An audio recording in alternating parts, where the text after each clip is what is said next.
Hello. Welcome to today's live stream. Let me do a quick check to make sure everything is rolling. Let's see. I saw Mary and I saw Martha in the chat. Hello. I don't know why it's not showing up on... Oh, that's why it's not showing up here yet. Yeah, Alice, where are you? She texted that she would be joining.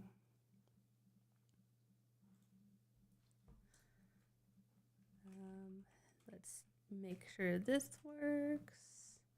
Okay, we have that popping up on the chat.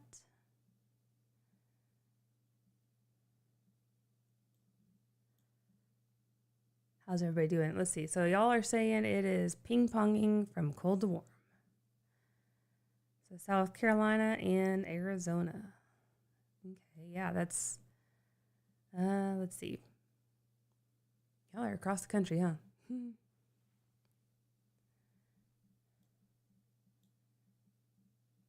Okay. I always feel like this early part here, we just need a little more to get started. That's what I feel. I don't know what it is about today. I'm having trouble waking up. Maybe I don't get enough sleep. That's probably what it is. Can I get like a thumbs up or something in the chat if y'all can hear me? I know I'm a little paranoid at this point, but better than not.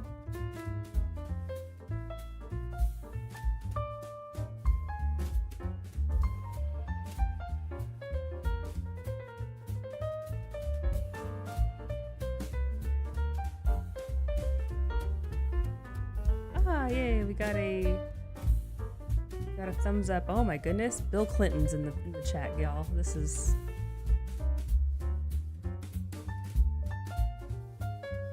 Thanks for the thumbs up.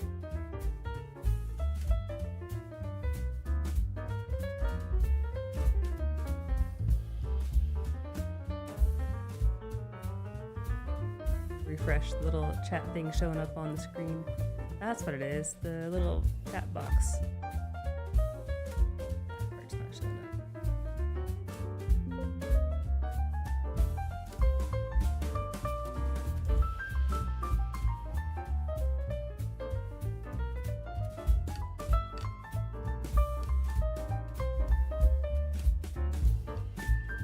One second. Enjoy the music.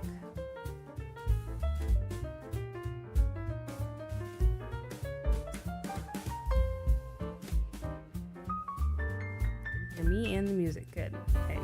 Yeah, I'm just trying to get it to where, like, when y'all chat, it shows up in that little box because it's the easiest way for me to remember what was being chatted at the time. I know that we can do like the live replay and see what happened then, but it's just easier.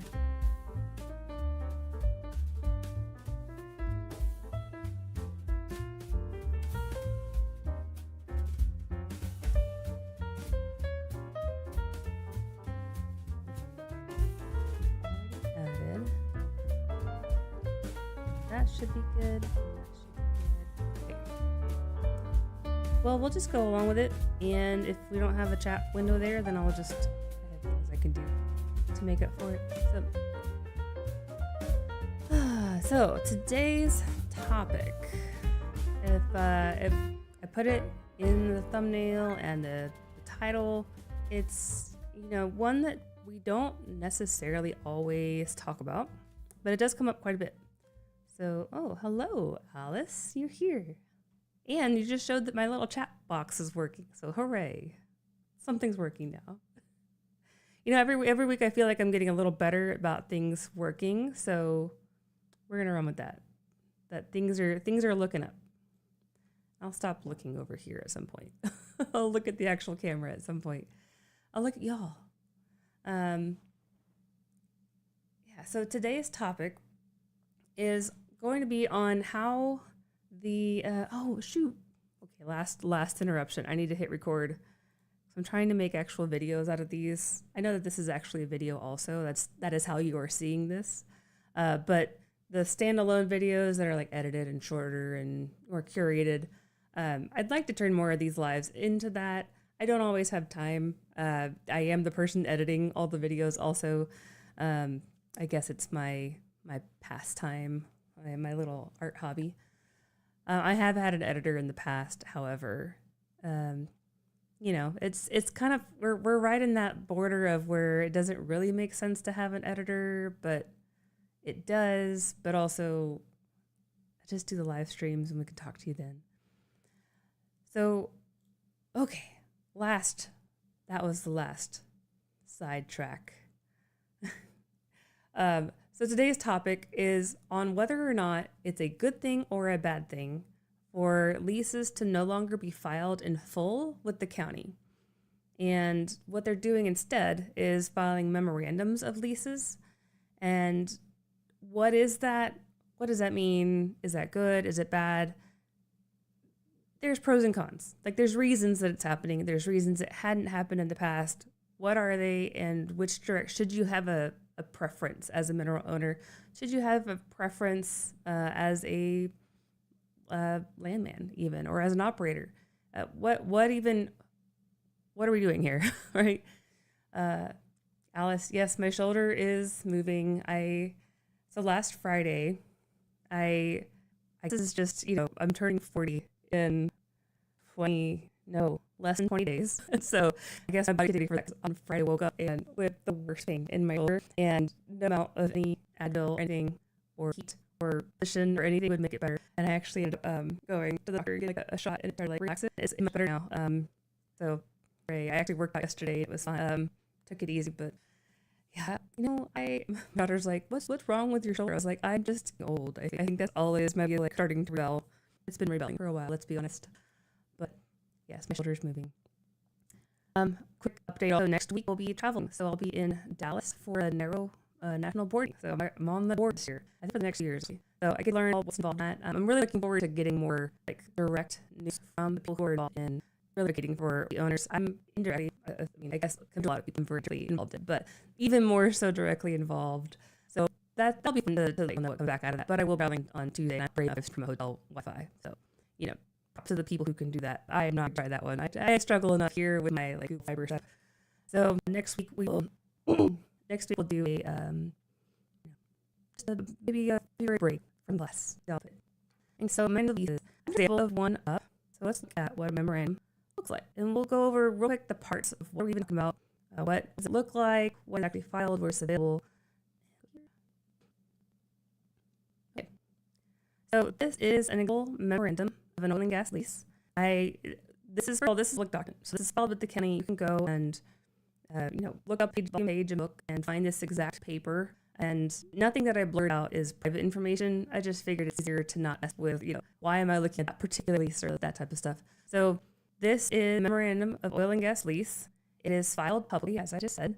At the top of any Texas filing, you should see things saying that you have the right to remove your social security number and your driver's license numbers from public record if you want to strike or cross it out or hide or something before it's filed. So this ends up being a little tell of if someone knows what they're doing in Texas, is if this confidentiality is there or not. It's not new, but there's people from other states or people who aren't used to filing in Texas. Sometimes they won't put that there. You have that right to keep your information private. Driver equal S license number. I'm sure that's exactly it. So this is saying that on this date, this person and the person, or this entity, entered an agreement where this person is leasing their minerals to this person, and everything else is kind of just voluntary as to what is put on there otherwise. This is considered a notice of filing, like it's giving sufficient.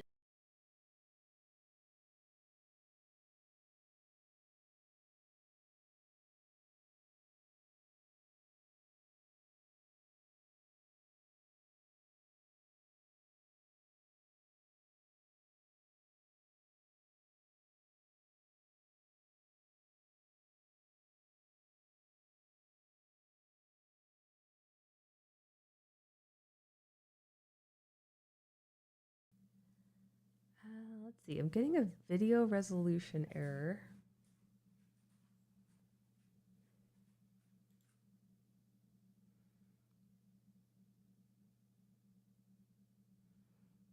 I think it's just y'all's ears. I really apologize that old age has been rough on y'all also. Just kidding.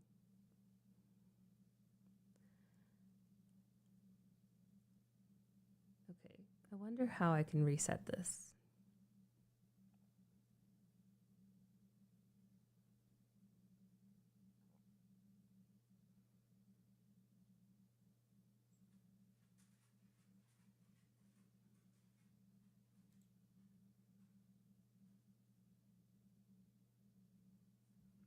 Oh, you know what? Let me try one thing.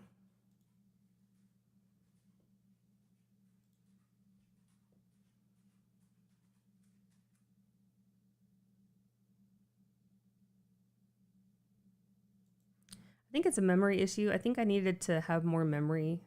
I need to just install more memory on my computer, but memory prices right now are really high. So I was trying to hold off doing that. Sorry if it's still crackly. Ooh, Google's using up a crap ton. Well, I can fix that.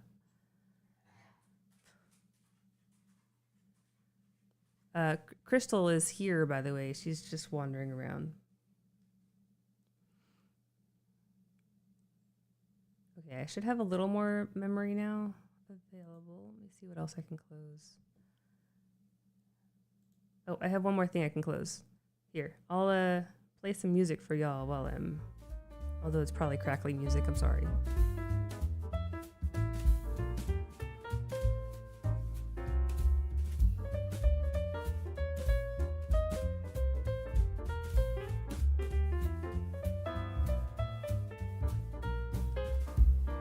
I knew you could hear it just fine.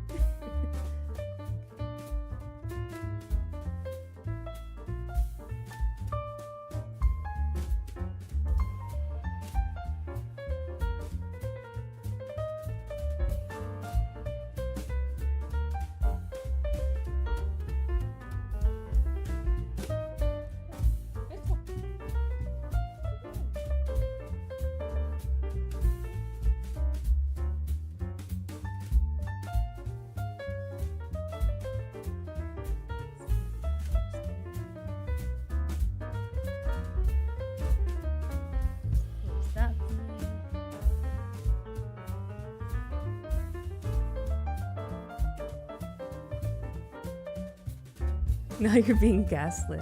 Yeah, do my best. We're a full service crew here. Get mineral education, gaslighting, all sorts of stuff here.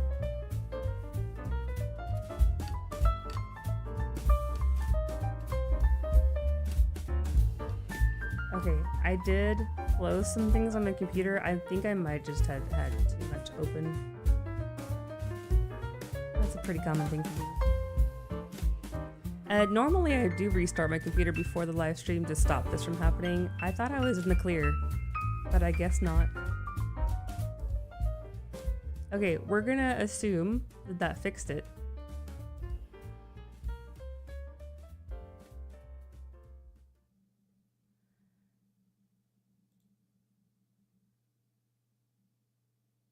All right, we lost like half our viewers there. That's fine.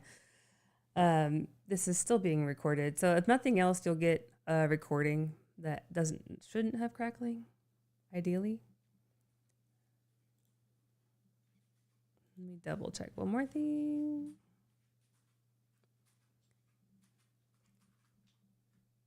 Okay. Oh, we have Crystal back. She's wanting to look out my window. Okay. Well, hi. What you doing? You can't look out my window. I have a window right over here. She's trying to peek out. All right. I think we're gonna go ahead and get back to it if Crystal lets me. Hey, Crystal, I'm gonna get back to it, okay?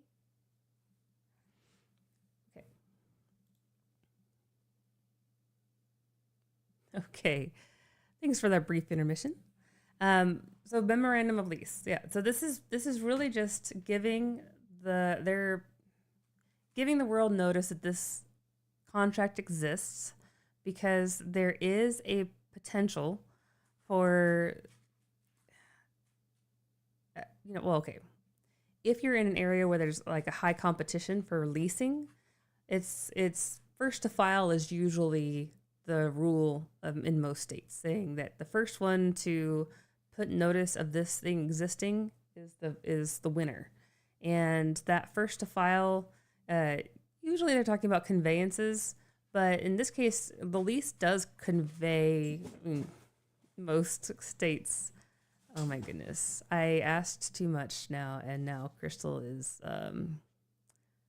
she's having a field day. So hopefully she'll just lay down. There we go. We got Crystal Cam. Okay. So, most states, it's first to file. And so there is, I'm not a lawyer. This is not legal, anything. This is just my observation of what I see and from what I know about it. So I'm just sharing free information to y'all when it comes to anything legal related. This is not legal advice. But if there is a lease filed and said that, okay, we are in contract with these people to be able to drill and operate a well under this land, then that is giving signal to everybody else that, hey, we're taken. That's the engagement ring. Like the public notice that you are under contract with this person, this lessee, and you should not lease to anybody else because you're already taken. And it would be illegal and breach of contract if you were to lease to anybody else. That's actually what happens with a lot of top leasing and why I don't recommend top leasing, because top leasing does kind of, tiptoe into dangerous territory of, basically being engaged to multiple people at once. You have to be really careful about that the terminology and the language doesn't, conflict in any way, that you didn't accidentally agree to the same thing twice in a way that you said you wouldn't do. So there's a lot of dangerous practices around top leasing, but that's also what top leasing is having multiple people saying that they have rights to the lease at the same time. Oh my goodness. She's going to get hyper. All right. Well, you get a mineral rights and a show. Now, why has it gotten to where a memorandum is more popular these days? So as oil and gas leases get more and more complicated and more complex, they get longer and longer and longer. There's more and more terms involved. There's more and more things to consider, more negotiation, more specialty clauses, more information that is being recorded in that lease in order to make sure everyone's on the same page. Now, it could be that the owner, maybe they have their address in some type of private address saying, if this happens, notify me at this address instantly, or you have to tell me by sending a pigeon carrier to this, that you can put whatever you want to in the lease. Like I always say, that is your chance to do all the negotiation is when you are establishing that lease. Now, the things that are included though could be things that you don't want to be on public record. Like you don't want your neighbors to be able to look up and see that you got a pigeon carrier, contract to, and they didn't get a pigeon carrier contract. There might be some jealousy about that pigeon carrier contract. This is a very, very unlikely term, but you never know what could actually be happening behind the scenes. And you might not want that on public record. And so you might have reasons that you don't want, either certain terms that you asked for, certain people that you want to be notified, certain addresses, certain, maybe you don't want to have it on public record how much you received in terms of payment. Maybe you're trying to keep it from your neighbor how much you received, or keep it from a lawsuit, or keep it from, I don't think it would actually keep it from a lawsuit if you didn't file it. I think they would probably be able to just get it discovered somehow. But if you wanted that somehow private, you have the option of having a minimal filing, which is the memorandum. And so the memorandum just gives the highlights. It says that this person, this date, this land. And it may or may not include other things in it. This one that I have up here is a very, very minimal memorandum, but it does have a couple key things that I will point out in a minute. There's also this other one that I have an example of, which this one is just another example of a memorandum. Now, 99% of the time it says memorandum at the top, memorandum of oil and gas lease. I don't know if it's mandatory for it to say that, but if it has anything even that sounds like memo or memorandum, then it's not considered the full lease. Like, you shouldn't assume it's the full lease. This one has a little more information. This one says what the primary term is and that there's other terms not incorporated herein for these. It's saying that there's other things that are included in the lease that are not included in this memo. And if there's any conflict between the two, then the lease is the one to look at. See, it looks like there's, it could be more than one counterpart.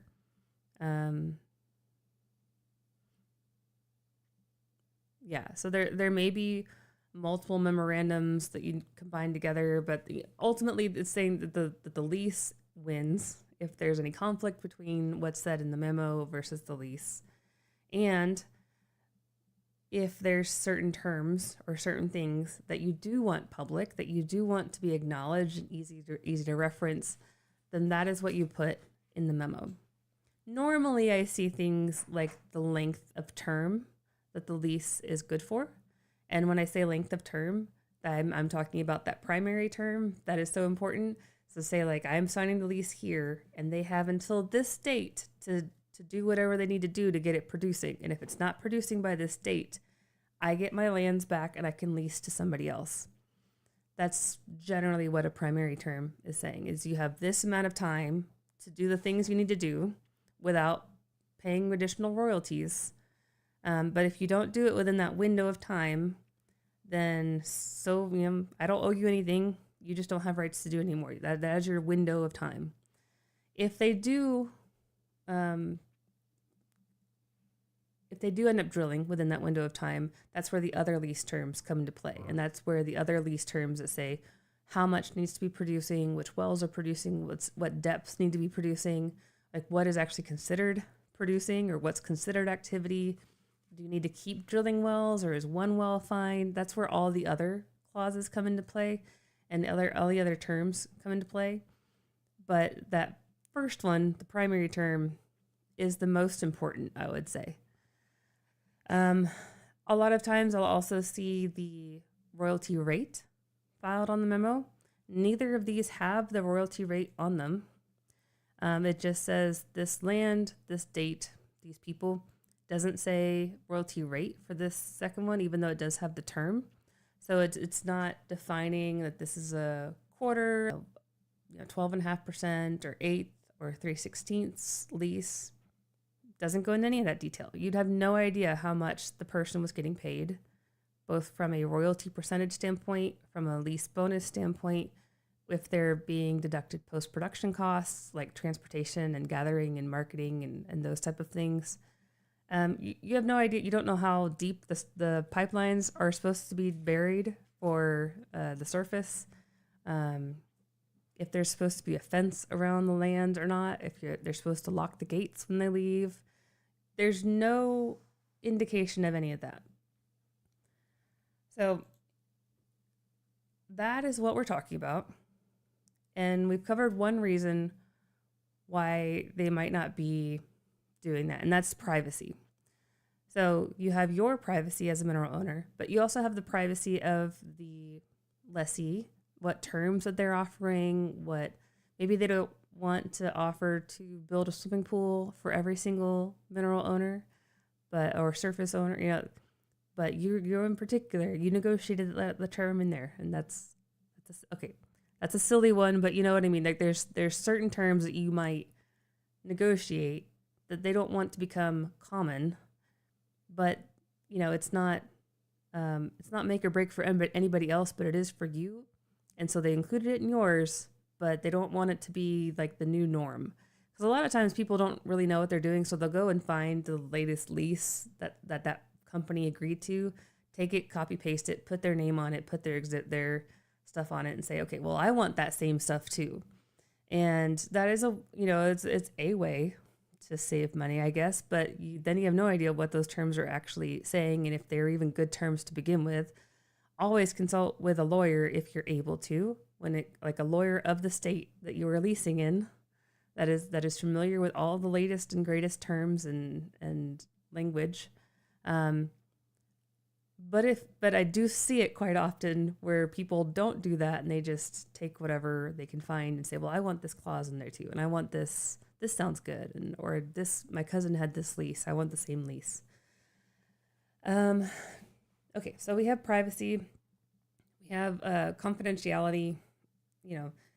That operator might have a certain secret sauce that they're putting together of how they're structuring their leases that might give away some of their strategy if it were to be disclosed, like maybe their drill schedule, like their drilling commitment agreements, their depths that they're agreeing to target, their products that they're willing to pay for, like the deductions that they're willing to pay or not pay. Those things might give away some of their secret sauce that they aren't wanting to give away if they don't have to. And so they might voluntarily say, you know what, we're only going to file as little as we have to for this. Also, they have gotten, as we said, gotten longer and longer and longer. And when you file with counties, usually you're filing you're paying by the page of what's filed. So if you have and I've seen like 60-page leases, maybe they're not the tightest of spacing and the smallest of words, but it's lots of pages. And, for one lease, maybe filing a, $60 to $100 document isn't the worst, but then you take the fact that every single mineral owner you're having to lease across the entire county, across an entire operation, it might be thousands of leases that you're filing, and then thousands times $200 versus filing thousands times $10 adds up pretty quickly. So that's another reason. It's a little more of a housekeeping reason, but it's definitely a reason. And then let's see. I have my notes over here. I'm looking at. You see me looking?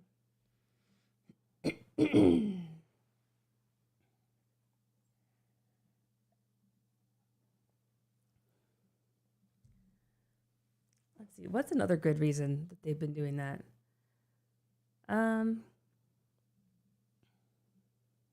Privacy, ease.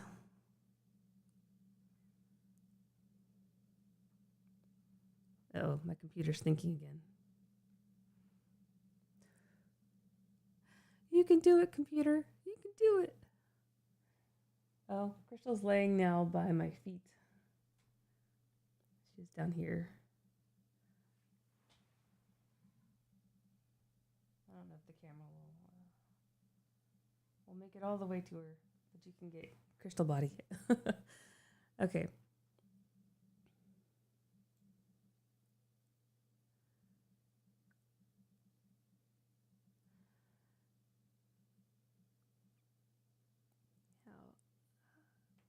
If y'all have questions as I go, feel free to ask questions. I know that a lot of times you don't know what questions you have until you hear it. So I'm just making sure like all the good reasons to have a memorandum of lease are included up front. And I did gather a lot of notes, but I didn't get a chance to fully organize them like I should have.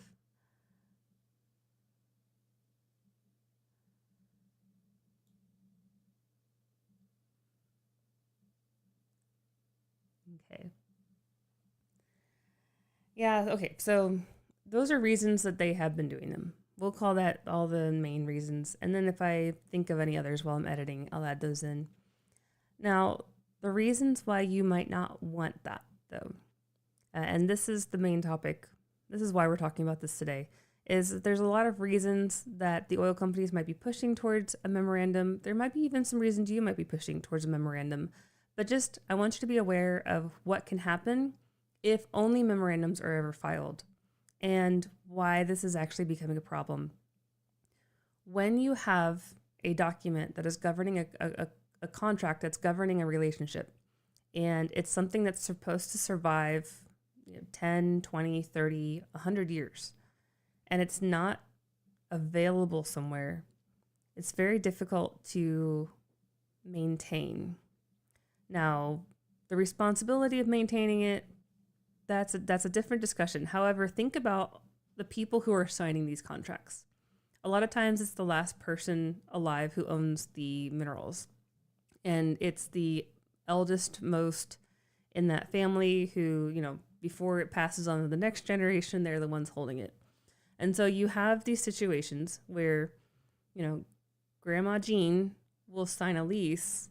That lease is good for 3 to 5 years, but then a lot can happen in 3 to 5 years. And when you require a lease to be maintained by both parties independently, then you're really relying on both parties to maintain that copy of that document in a place that can always be found, always maintained, and always referenced. And yes, there is a certain amount of responsibility that's required for that, and there should be some personal responsibility when you're dealing with people's personal property.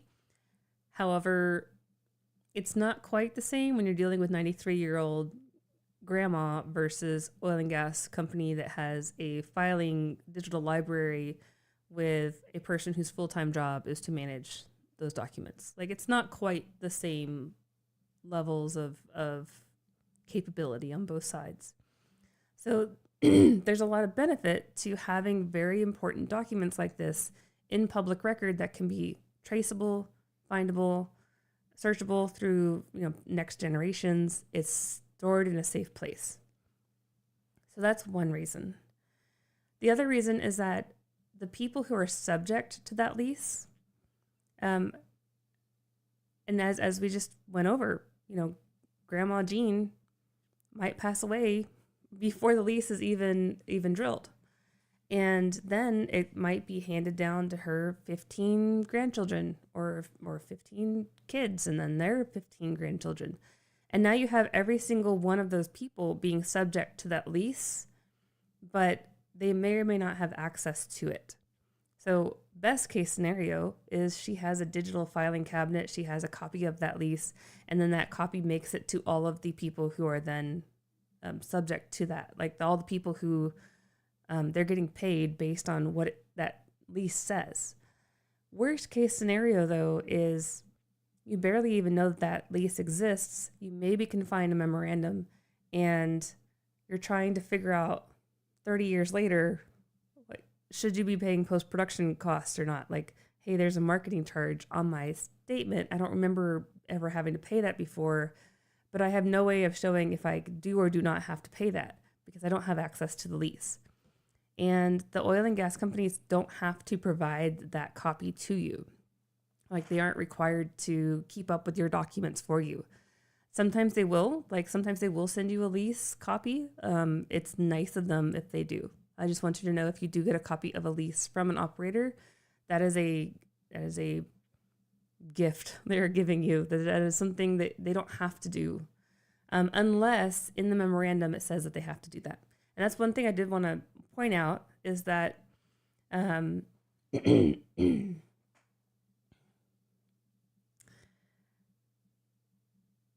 see, was it this one or was it the other one? So you can put in the memorandum that at any point you can request a copy from the parties and they can give a copy of it. Like, you can make access easier. It's kind of like putting audit rights in your lease, that you have the right to look at this information and look at this data that's happening behind the scenes.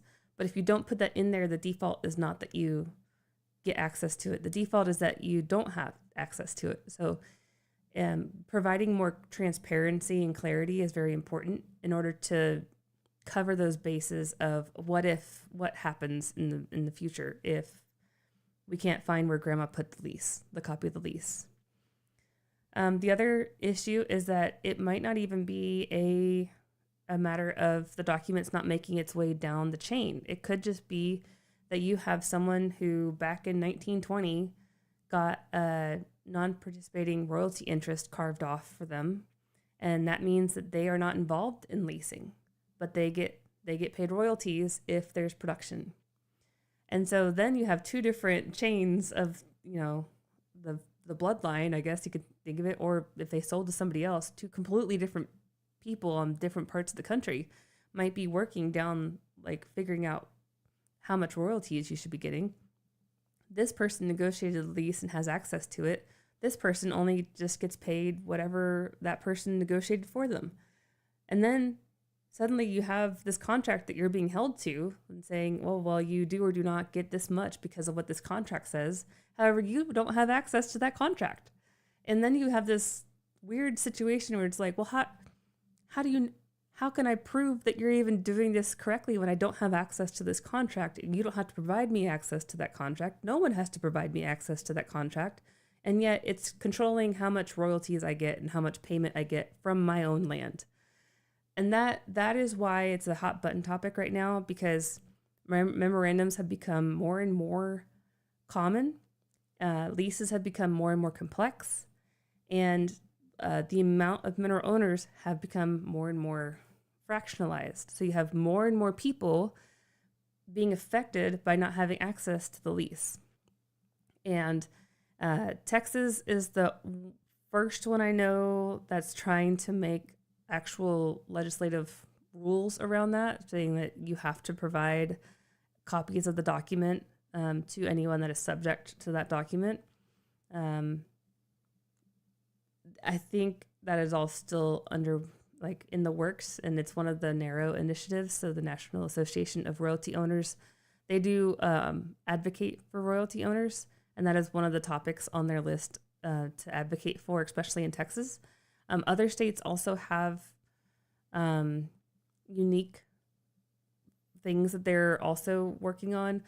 Different states have different, it's very specific to that, rule on what has to be filed or what doesn't have to be filed, what do you have rights to, what do you not have rights to.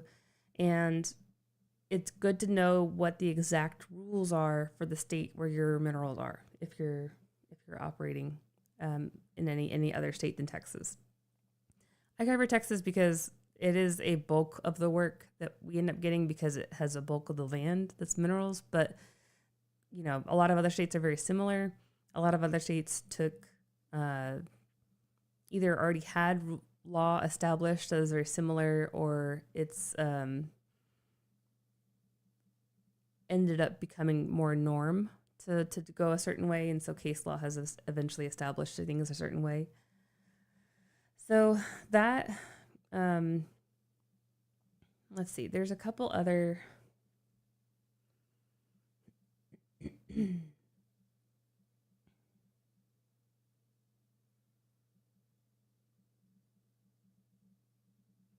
okay.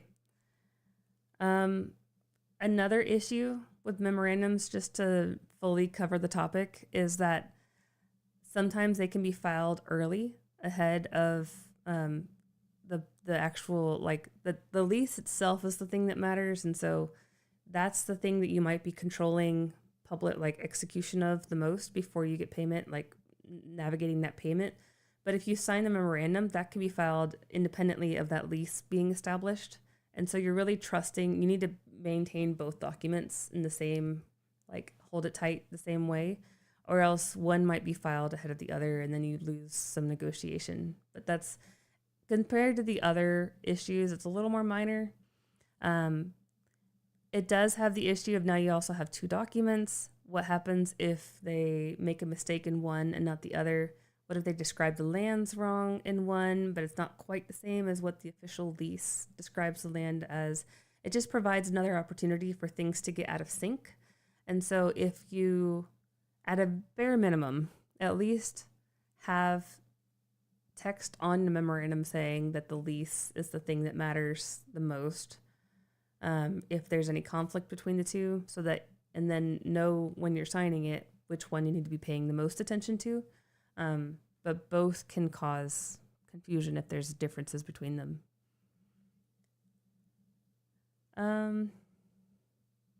Okay, so good middle ground, because we don't want to ever react too extreme between one or the other.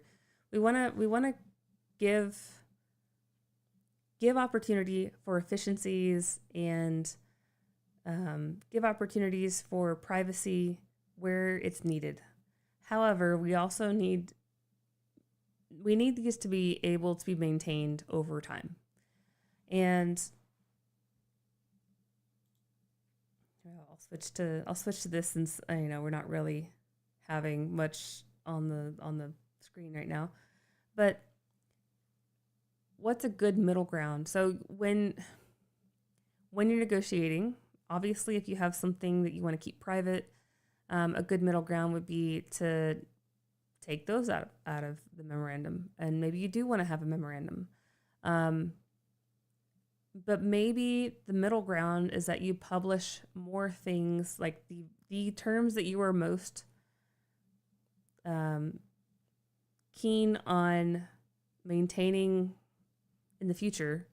You make sure that those make it into the memo, and say, like, maybe you make sure that your post-production costs that you don't have to pay because you put in that, the 5 different paragraphs to say, absolutely not, I am not paying transportation and marketing fees. You make sure maybe that gets in there. And again, this is not legal advice. This is just suggestions of things that could be potential common ground. Is that maybe it's not a simple black and white, three facts over here or everything. There is an in-between that you can do, and you can include certain things that are important to you on the memo. You can include rights to request a copy of the full lease. You can,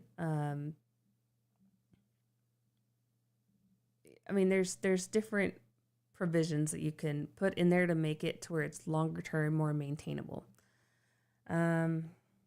Also, this is just from any record that we're talking about. Do keep these important documents. Keep them in somewhere safe. Scan them. Have a backup. Put it in a safety deposit box. So put it in one of those fire boxes so that it won't burn down or get wet if there's a flood or a fire. These are important documents that do control how much you're getting paid and what your stuff is worth. So if you're looking to sell down the line and you don't know what your lease terms are, that does hurt your negotiation power, because they have to guess what your lease terms are. And they might guess the more conservative side of it. So always keep good records. Keep anything that you sign.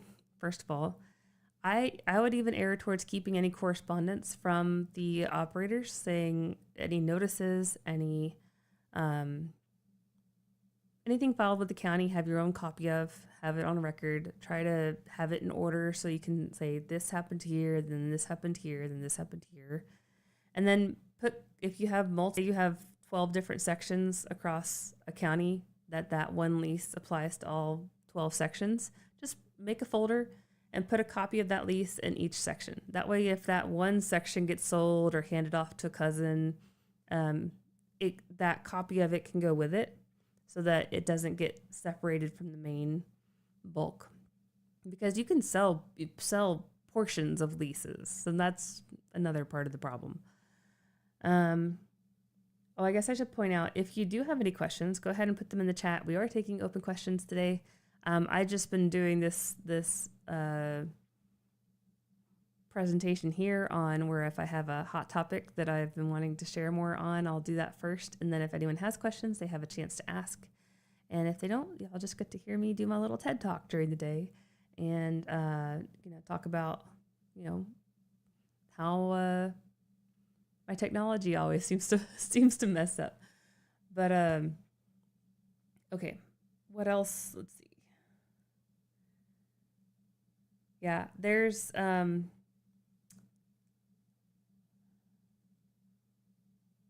make sure the memorandum has all the accurate data. Make sure all lease dates and parties are correct. make sure the primary term is included and correct. State that the lease is the thing that governs. And, really just knowing that this is a thing and knowing that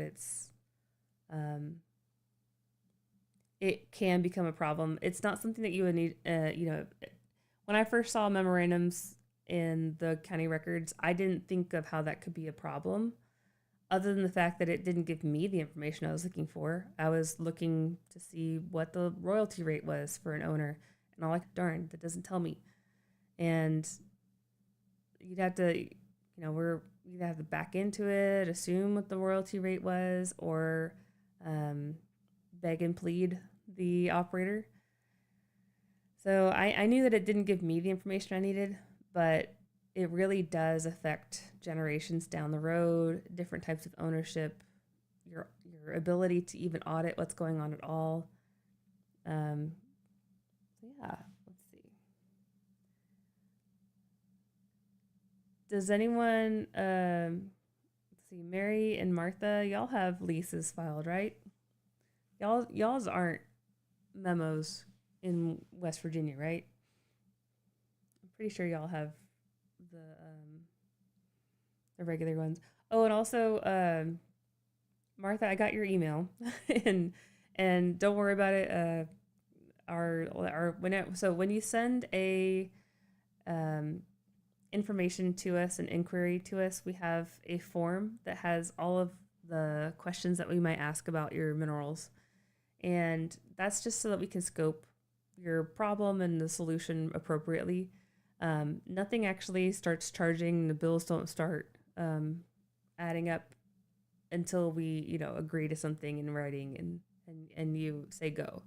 So submitting something, I actually like having more information, even if it's just a simple question. If you want to submit that form and say, hey, I don't need an appraisal, I don't need a new project, I just have a question and I wanted to use this as a template, feel free to do that for anyone that's watching this and wants to either ask a question on their minerals, or if you're not sure if you need an appraisal or a project, you're just trying to get some help on things. Our project intake form has all the main questions that we ask for, like who currently owns the property, where is the property, are there producing wells, do you have a mineral manager, do you have software. Martha's sound went out, so she signed off. I will tell her to watch to hear a message to her. Oh, thank you. Yeah, I mean, I haven't had a chance to respond to her email. That's the I'm trying to get better at that. I just run out of time in the day. I always wish I had more time. But I think that's probably everyone's problem, right? Everyone needs more time. And then also, I think my communication brain cells just they stop working towards the end of the day. Being the introvert I am, I really like talking to everybody, but it's the combination of talking and emailing and teamsing and chatting and texting. By the end of the day, it's like I just need to shut down. And so I guess I have enough time. I just don't have enough brain cells. That's right. Y'all have an NPRI, don't you? Someone else holds the lease. Yeah, so you have very, very relevant to y'all on why it's important to have access to that lease, because then you have all the terms, what they're operating under too.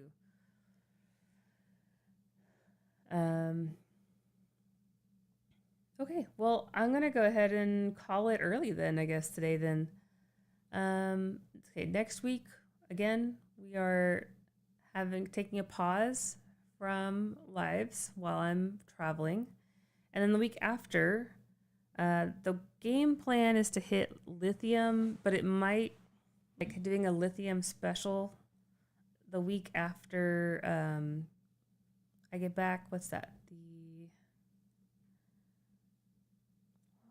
Where's my calendar?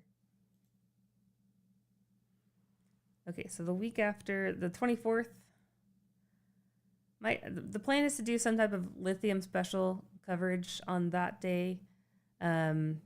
It might change if there's a hot topic that comes out of NAPE/Narrow.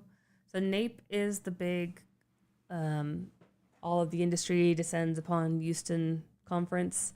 It's the Prospect Expo, North American Prospect Expo, I think. That's like the landman's convention, but it ended up being the entire industry. Just kind of, that's where we gather. And then let's see. Is Crystal part husky with one blue eye, one brown? Yes, she is. That's what we think anyway. I want to get her. I saw this like doggy DNA test that you can do that will tell you what breeds they are, because I mean we got her from the shelter, and so we think that she's husky German Shepherd. But she does have one blue eye, one brown. And it's actually funny. She also has one ear that sticks up and one ear that goes down. So if you cover her face, she looks like a completely different dog on this side than this side. But yeah, it's almost like a whitish blue. It's very, very interesting. But yeah, just from her mannerisms and her tail and how, we're thinking husky and something. So I think there's a Carolina dog, Carolina dingo. It's like the North American wild dog. Looks a lot like what she could be mixed with. DNA tests are very interesting. Have you done any on dogs? Did they work? Because I've only seen them. I haven't actually tried it. Let's see. Okay, now we're officially to the just talking about dogs portion, and I'm okay with that. The nice thing about live streams is I can just, although my computer might be complaining, it's not letting me click on things. Well, I was going to pull up a picture of a Carolina dingo.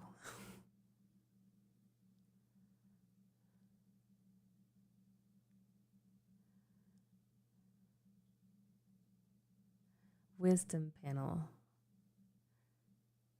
Okay. Well, I think my computer is officially rebelling against me, so I think I'm going to call it. But yeah, I'll talk to y'all next time. So 2 weeks from now. And until then, have a wonderful week or two. Have a happy Valentine's Day to those who are celebrating with someone or a family member or best friend, whatever you want to celebrate with. Your little puppers. And I'll talk to y'all later. Bye.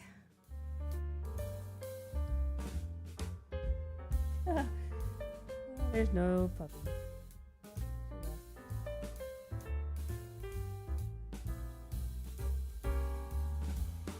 Thanks, Mary.